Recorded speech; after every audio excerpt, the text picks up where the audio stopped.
todas estas operaciones que ustedes han hecho manualmente se pueden hacer también a través del ordenador utilizando la calculadora, ¿vale? He querido que hagan esas conversiones en papel, digamos, para que aprendan la mecánica y lo que significa, pero en la realidad apenas se hace así. De la misma forma que cuando usted le mandan multiplicar 3 números de 5 cifras, no lo hacen en papel, sino usan la calculadora, pues para convertir de binario a decimal también lo pueden hacer usando la calculadora. ¿Cómo? Si hay una calculadora de Windows 10, normalmente les aparecerá en este formato, que es aquí estándar. Bueno, si pulsamos aquí a la izquierda donde dice la palabra estándar, en estas 3 líneas de aquí, tienen un tipo de calculadora que se llama programador. Seleccionando la calculadora programador, les aparece aquí los números en hexadecimal, decimal, octal, que es un tipo de codificación que solo utiliza 8 cifras, no lo hemos visto, y binario. ¿Esto qué significa? Ahora mismo verán que está en azul en decimal. Si yo pongo aquí 1600, 600, él solo le dice que en hexadecimal es 640 y que en binario es 0110, 0100, Vale. ¿Que quiero escribir un número en binario y convertirlo a decimal? Pues pulso aquí donde dice binario, pongo esto a 0 y escribo el 01100 y él me dice que ese número es el 12 en decimal o la C en hexadecimal. De la misma forma, si yo pulso en hexadecimal, verán que automáticamente se me activan las teclas de A, B, C, D y F. Si yo quiero saber cuál es el FD41, me dice que en decimal es el 64.833 y en binario todos estos números.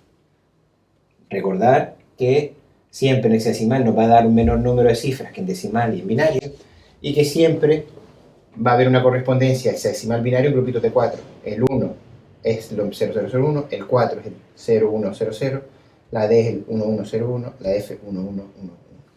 ¿Vale? Espero que mi índice de popularidad no haya bajado mucho después de ver lo fácil que es hacerlo aquí con respecto a lo que ustedes hicieron en papel. Pero bueno, así entienden realmente cuál es la base de este sistema. Bueno, y dirán ustedes, ¿y esto del binario por qué? Bueno, porque, como les decía, a la hora de representar los números al ordenador se van a grabar en binario, ¿vale? Ahora veremos por qué. Bueno, la información, como estamos antes viendo formas de representar la información, lo hemos visto en decimal, en hexadecimal, en binario. Por si lo ven en algún sitio, los números reales, los números con coma, también se graban en el ordenador. Se suelen grabar con lo que se llama números con coma flotante o con coma fija, en la cual se almacena un número de cifras para lo que sería la parte real y un número de cifras para lo que sería la parte decimal, o, si con una coma flotante, o para números muy grandes, un número por 10 elevado a un número, y que se representa así con una mantición exponente. No se suele utilizar en la práctica, digamos, en la vida real. Bueno, ¿cómo se codifican todas las letras que nosotros escribimos? Pues al final se convierten en un código en binario, o lo que es lo mismo en hexadecimal. Es decir, por ejemplo, la letra H, utilizando lo que se llama el código ASCII, corresponde al número hexadecimal 48. La K minúscula corresponde al número hexadecimal 6B. El salto de carro, por ejemplo, el darle al enter en el teclado, el carry return, corresponde en hexadecimal a la D. A la hora de grabar los datos en un disco, normalmente se graba eso en binario o en hexadecimal.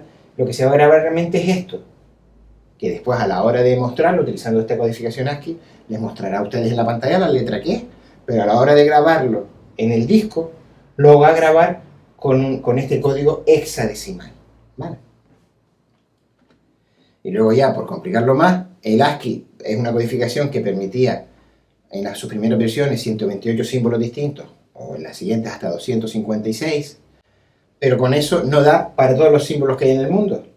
Por ejemplo, los símbolos en chino, japonés, en ruso, en cirílico, en coreano.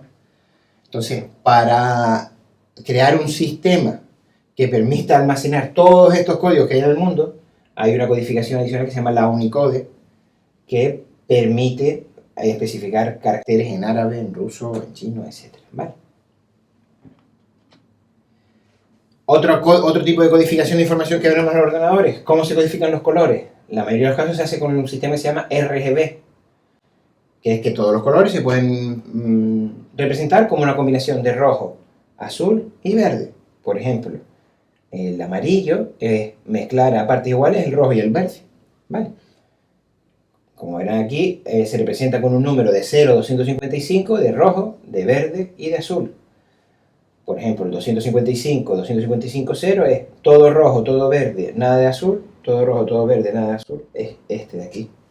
Si quisiéramos representar este color de aquí, que es el magenta, sería máximo de rojo, máximo de azul, 0 de verde, sería máximo de rojo, 255, 0 de verde, 255 de azul.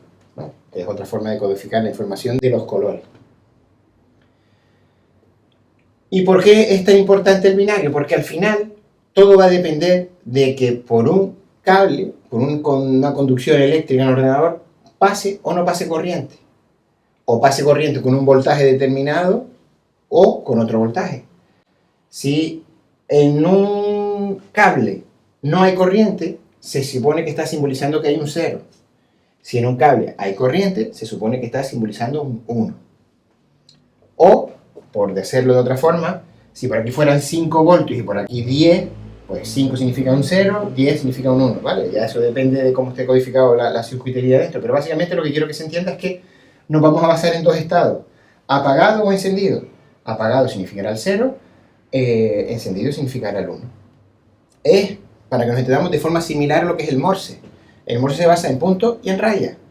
Punto, punto, raya, punto, es una letra, o una serie de letras, ¿no? Pues aquí es algo parecido, haciendo que por un cable serie, si transmito corriente, luego dejo de transmitirla, luego la transmito, luego la vuelvo a dejar de transmitir, sería el 1, 0 o 1, 0, ¿vale? O si lo hacemos en paralelo, si tenemos 8 cables, de los cuales el primero no tiene corriente, el segundo tampoco, el tercero sí, el cuarto sí, sería 0, 0, 1, 1, ¿vale? Utilizando el hecho de que haya o no una corriente determinada por una conducción eléctrica o electrónica, eso significará un 0 o un 1. ¿Vale? Bueno, pues la computadora es un aparato electrónico que recibe, almacena, procesa y transmite información utilizando este binario o hexadecimal como hemos visto, ¿no? Se basa en una serie de circuitos. Aquí vamos a ver 3 de los elementos más básicos, que es lo que se llama un circuito OR, que tiene 2 entradas y una salida. El circuito OR significa que desde que aquí hay algún tipo de corriente, aquí hay corriente. Es decir, si aquí no hay corriente y aquí sí hay, aquí dará un 1. Si aquí hay corriente y aquí no, aquí dará un 1. Si hay corriente en los dos, aquí dará 1. Y si no hay ninguna corriente aquí, aquí dará 0. Eso es lo que significa esto. 0, 0, las dos entradas 0, la salida 0, 0, 1. La salida es 1, 1, 0, la salida es 1, 1, 1, la salida es 1. ¿Vale? Básicamente lo que hace es, desde que haya corriente en alguna de estas dos entradas, desde que se cumpla una cualquiera de estas dos condiciones, desde que haya automáticamente hay un 1 en la salida. Lo opuesto, o otra puerta muy similar, o que se usa mucho, es la puerta AND, y para que la salida sea 1, tiene que haber corriente tanto aquí como aquí. Se tienen que cumplir las dos condiciones, tiene que cumplirse esta y esta, ¿vale? Entonces, si no hay corriente en el A y no hay corriente en el B, la salida es 0. No hay corriente en el A y hay corriente en el B, como no hay corriente en los dos, la salida es 0. Hay corriente en el A, no hay corriente en el B, 1, 0, la salida es 0. Hay corriente en los dos, 1, 1, la salida es 1, ¿vale? O sea que básicamente la salida esta será 1 si alguna de estas es 1 y la salida de esta es 1 si las dos es 1, ¿vale? ¿Ok? Bueno, combinando esas dos puertas y esta también, que es un negador, que es invertir la señal, si aquí es un 1, aquí da 0, aquí da un 0, da un 1, se pueden hacer circuitos como este, que es lo que se llama un sumador.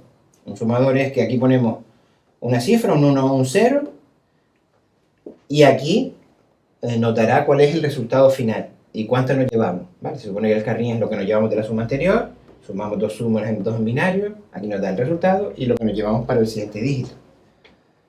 Bueno, evidentemente esto es solo un ejemplo, simplemente para que entienda, porque esto se puede ir complicando infinitamente. Esto es un sumador de dos números de 4 cifras en binario, como verán, una circuitería tremenda. Y bueno, creo que me he saltado una. No, vale. Y combinando todo este tipo de elementos, al final se montan circuitos complejos como lo que sería, digamos, la suma de todo esto, a lo mejor un procesador, ¿vale? El cerebro del ordenador. Bueno, ¿cómo es, entre comillas, el cerebro del ordenador? El cerebro del ordenador es lo que se llama la unidad central de proceso, CPU. Muchas veces se llama CPU a la torre completa. Realmente la CPU es solo una pieza que dentro de la placa base del ordenador, que es la que controla todos los elementos que hay en la computadora, ¿vale? Una unidad central de proceso, a su vez, funcionaría de esta forma. La unidad central de proceso es lo que está dentro de lo verde, ¿vale? Tiene estos elementos, la ALU, el control de programa, unidad de control, registro. Y se comunica con la memoria principal y con los sistemas de entrada-salida, con el disco, con la impresora, con la tarjeta de vídeo, ¿vale?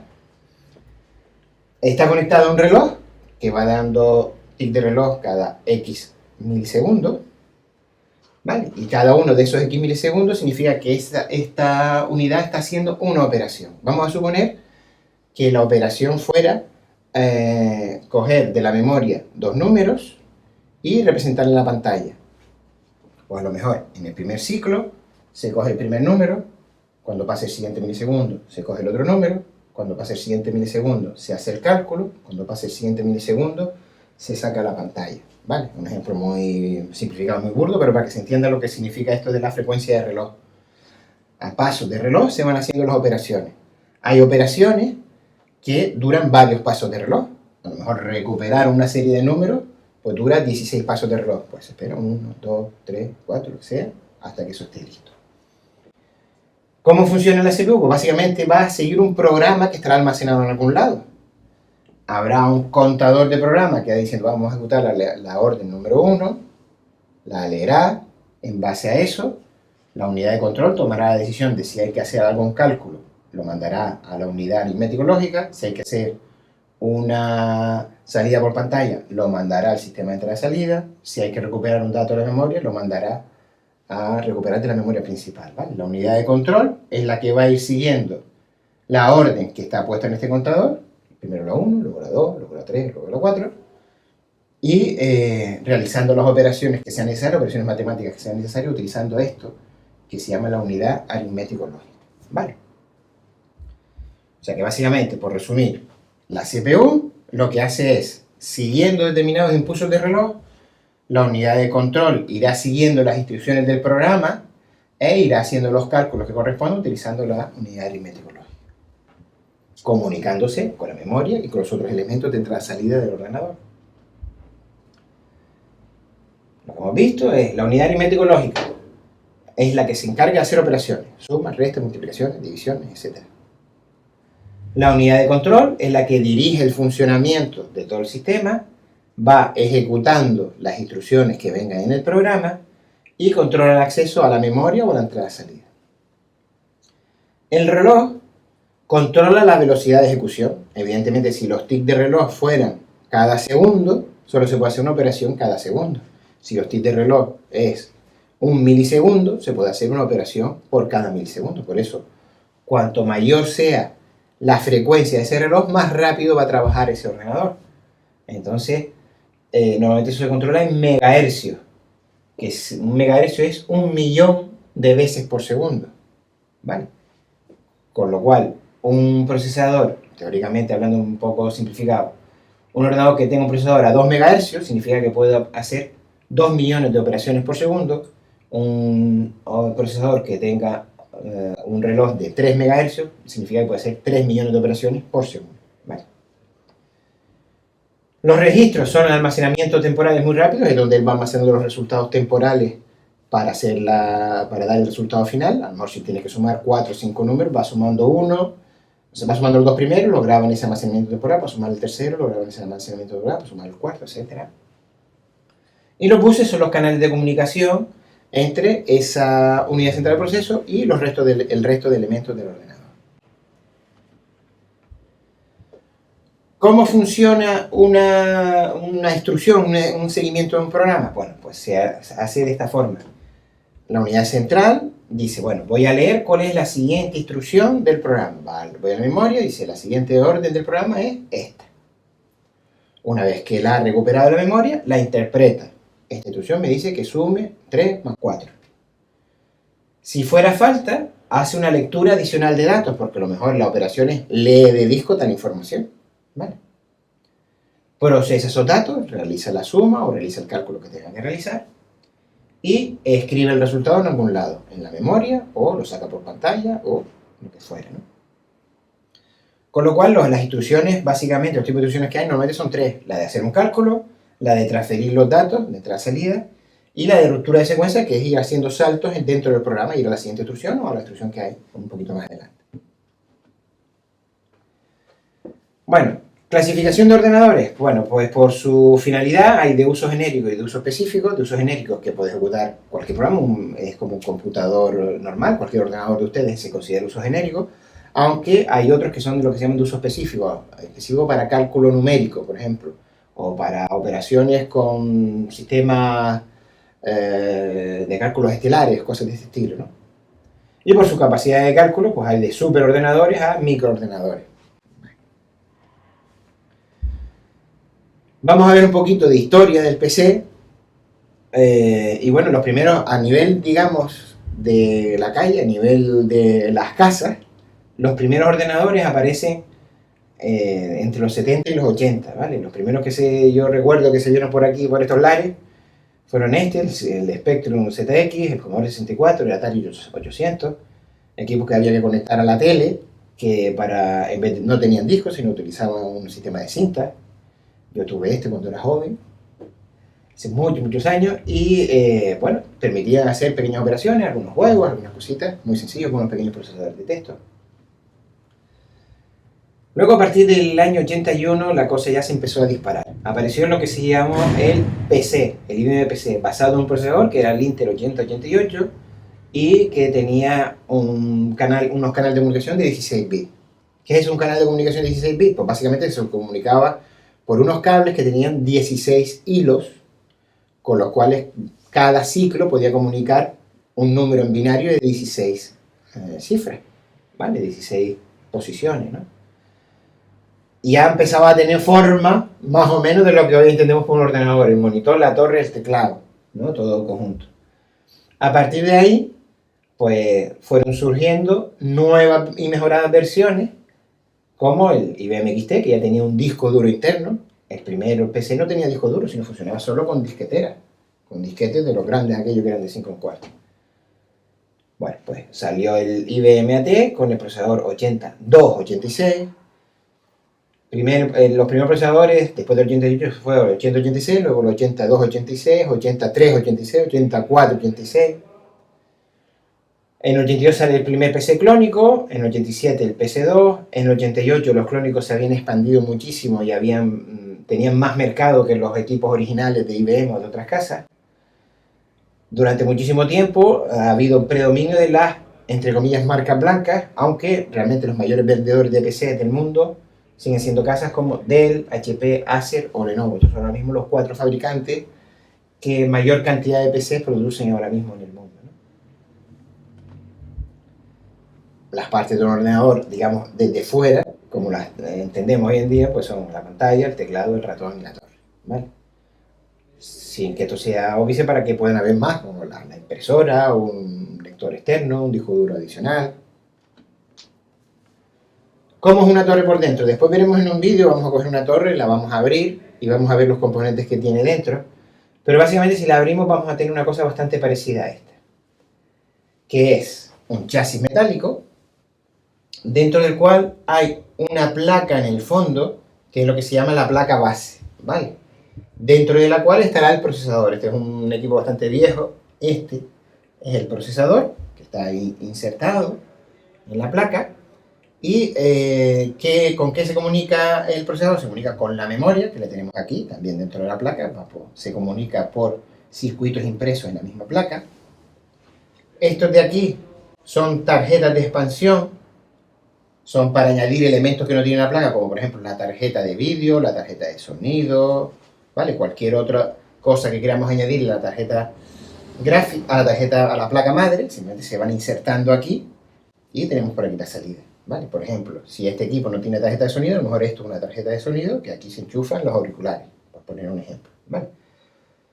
Los ordenadores, aunque parezca increíble, tienen una pila como la de un reloj, pero un poquito más grande, y esa pila sirve para que cuando el ordenador esté apagado se siga manteniendo, por ejemplo, cosas como la fecha o la hora. Yo puedo desenchufar el ordenador, no tiene ningún tipo de corriente, cuando lo vamos a enchufar sigue recordando cuál es la fecha y la hora del día, porque tiene esa pila para recordar este tipo de datos, ¿no?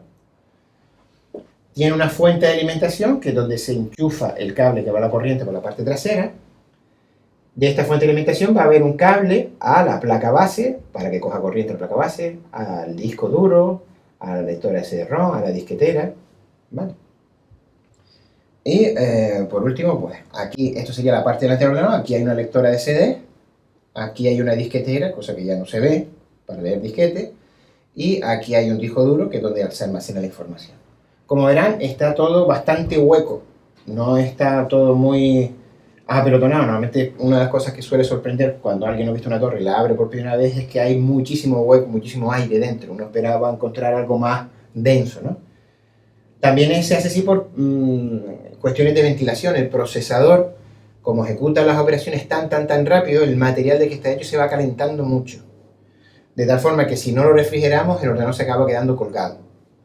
Por eso, encima del procesador suele haber un ventilador, y dentro del propio ordenador solamente había varios ventiladores para que vaya habiendo una corriente de aire que vaya refrescando ese material, ¿no? Bueno, el microprocesador es la parte principal del ordenador, lo que llamamos la CPU, y es el núcleo del ordenador, el que realmente es el cerebro del ordenador, el microprocesador. Hay muchos tipos de procesador, como veíamos antes, el 8086 fue de los primeros, los Pentium, los Xeon, etc., ¿no? Bueno, tiene un bus de datos y de direcciones, que significa que utiliza para acceder a los datos 8, 16, 32 o 64 bits. El ejemplo que decíamos antes, que utiliza cables o grupos de cables de estos tamaños.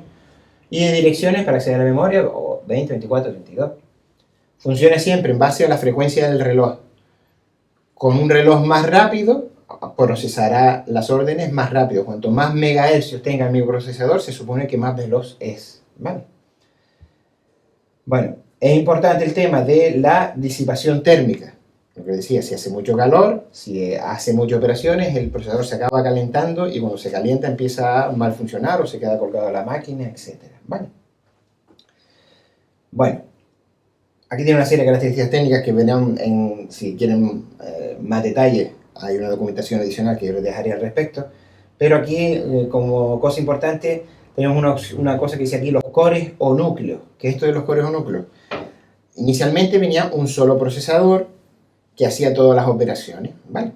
Pero a medida que fue avanzando las necesidades de proceso, se vio que podía ser interesante poner, digamos, dos procesadores para que fueran haciendo, complementándose las tareas. Si hay que, por poner un ejemplo un poco bruto, si hay que sumar 100 números, pues en vez de que un procesador sumara los 100 uno detrás de otro, si teníamos dos, pues uno sumaba los 50 primeros, otro los 50 segundos al mismo tiempo, y después sumaban el resultado y daban el resultado más rápido. Bueno, pues eso de poner dos procesadores al final se acabó convirtiendo en ponerlos en una sola pastilla, en un solo circuito, dos procesadores juntos. Cuando se hace eso, se dice que es un procesador con dos núcleos o con dos cores, ¿vale? Cuando se habla de cores o núcleos, significa que el procesador principal, si dice que es con 4 cores, significa que es una pastilla principal que tiene en realidad 4 procesadores que colaboran entre sí para hacer las operaciones, ¿vale?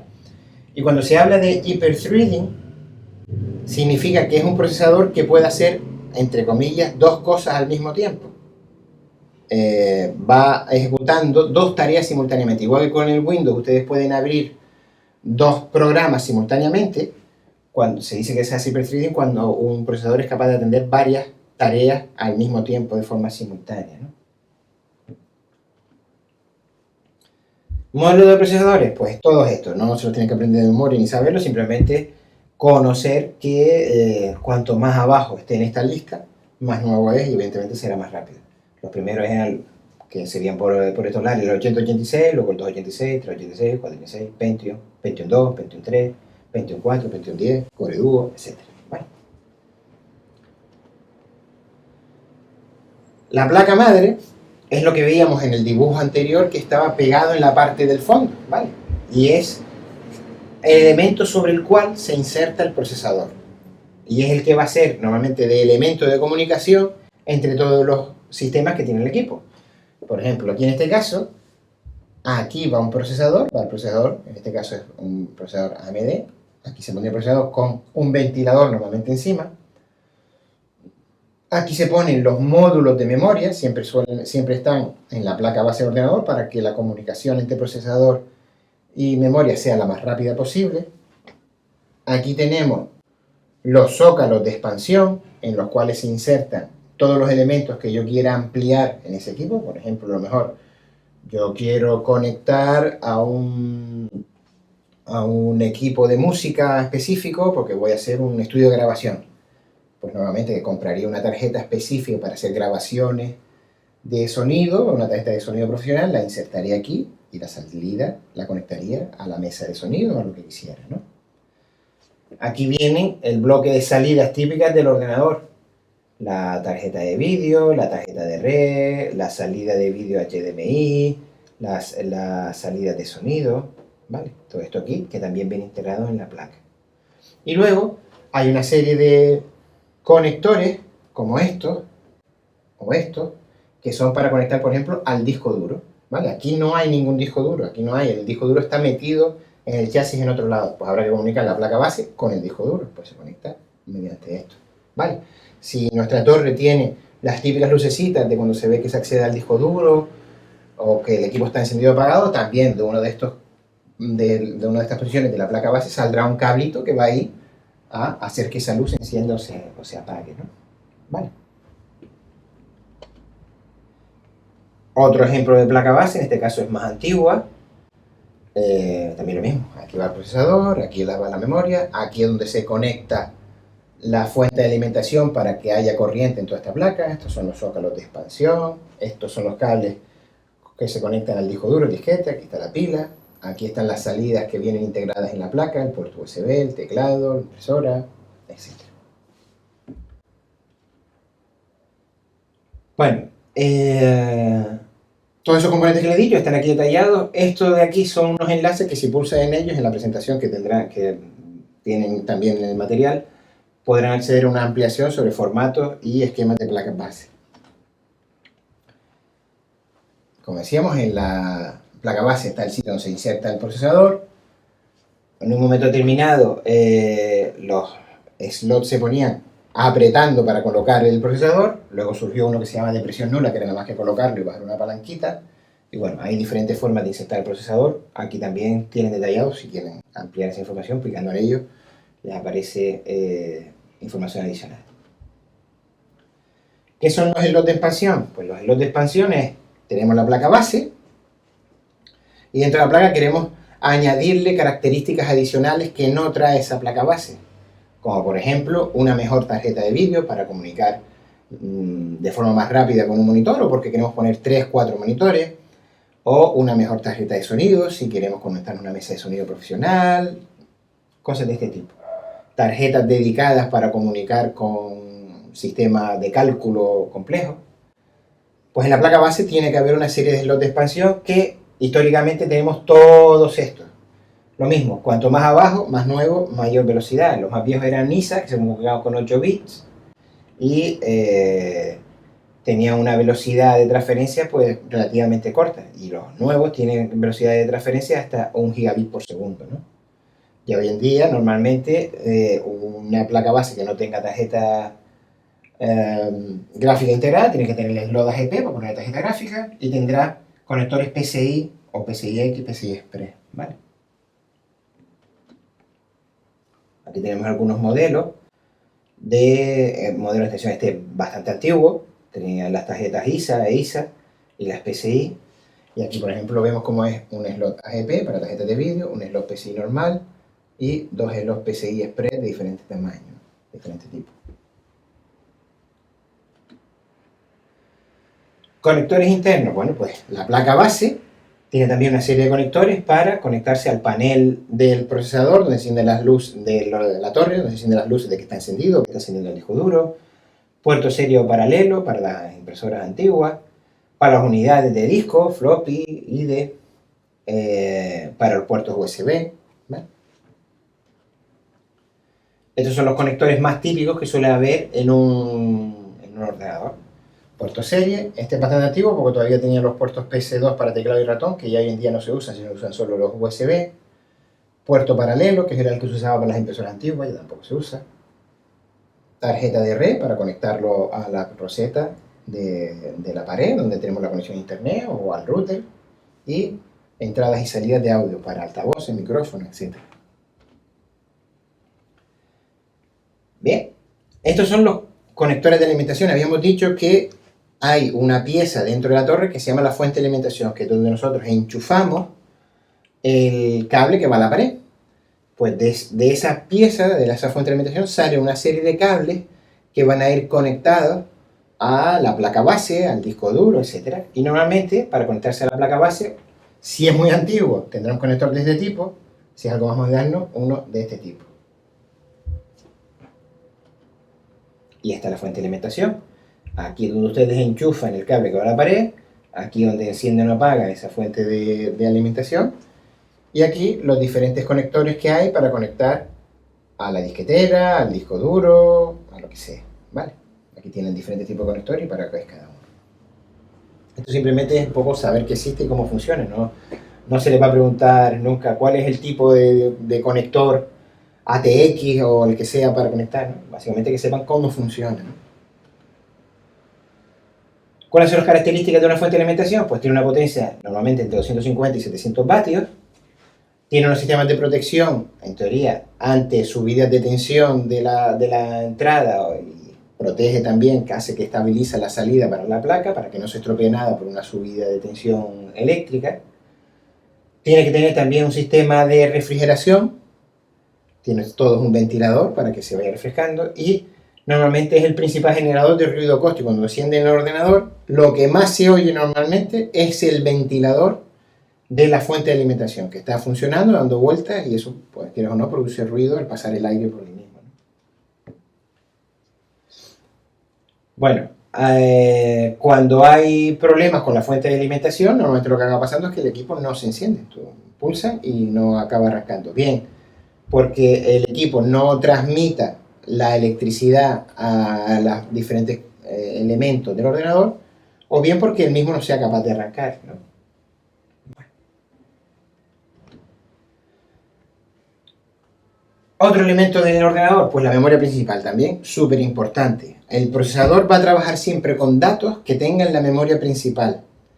Si va a trabajar con algo que esté, por ejemplo, en el disco, lo pasa primero a la memoria principal y con eso es con lo que trabaja, ¿vale? Porque siempre es muchísimo más rápido trabajar con algo que está en la memoria principal que con algo que está en el disco o en una disquetera USB. Por eso siempre se hace ese traspase a memoria, ¿no? Dentro de la memoria hay de dos tipos, digamos, la que es la memoria volátil, la RAM, que es la que cuando apagas el ordenador desaparece. Si tú tienes un documento y no lo grabas y apagas el ordenador en ese momento, pues desaparece, no se mantiene. Y tenemos lo que se llama la memoria permanente, la ROM, la EEPROM, la flash, que es básicamente donde se almacena todos los datos o programas que necesita el ordenador para arrancar. Cuando tú enciendes, él tiene que cargar un pequeño programa de arranque que le va a decir que vaya al disco, coja el sistema operativo y lo muestre, ¿no? Pues eso se tiene que permanecer aunque apagues el ordenador, porque si no, el ordenador no sería capaz de arrancar. Todo eso se graba en lo que se llama la ROM, ¿vale? Que tanto en un caso como en otro están, teóricamente es como si fuera una especie de cuadrícula de direcciones, con una dirección de fila y de columna. Inicialmente, la memoria RAM venía metida dentro de la placa, venía soldada, pero en un momento determinado se vio que era importante dar la posibilidad de aumentar la memoria para aquellos usuarios que lo necesitaran. Entonces, por eso se aparecieron los módulos de memoria en los cuales se insertan esas placas de memoria adicional. Los primeros eran la memoria SIM, que había de 30 pines y de 72 pines, de dos tamaños diferentes, y los de 30 pines tienen una capacidad de comunicación de 8 bits, y los de 72 de 32 bits de cada golpe, de 32 dígitos binarios. Luego surgieron los DIMM y sucesivamente pues muchos más, DRAM, SDRAM, dentro de SDRAM, que es la que se usa hoy en día, DDR, DDR2, DDR3. Y aquí tenemos una foto de cómo era cómo era y cómo son las memorias SIM, ¿vale? Las más antiguas son las SIM, las más modernas las DDR3 del gráfico que tenemos aquí. Más cosas. ¿Qué es la BIOS? La BIOS es una especie de programa que hay grabado en la ROM, que está fijo en el ordenador, que tiene toda la secuencia de arranque del equipo y en el cual nosotros podemos hacer pequeñas modificaciones, como por ejemplo la fecha, la hora, elegir qué dispositivo quiero que arranque primero del disco y luego del USB, y luego del CD-ROM, o viceversa, y diferentes características de funcionamiento de la placa base, digamos, ¿no? La BIOS normalmente es una cosa que viene en la placa base. Sistema básico de entrada-salida, y es la primera capa de software en ROM, grabado ahí fijo, ¿vale? Depende de la placa base. Los fabricantes más conocidos de placas son Phoenix, Hour y AMI. Y bueno, tiene un programa de configuración en el cual nosotros entramos y podemos realizar una serie de operaciones para especificar cómo queremos que arranque o cómo queremos que funcione el ordenador general, ¿vale? Como esto es un poco etéreo, lo que vamos a hacer es vamos a pararlo por aquí y vamos a ver un vídeo aparte en el cual vamos a entrar en la BIOS del equipo, vamos a ver qué parámetros se pueden modificar y vamos a tocar un par de cositas y bueno, más o menos para que se entienda qué es la BIOS y cómo funciona.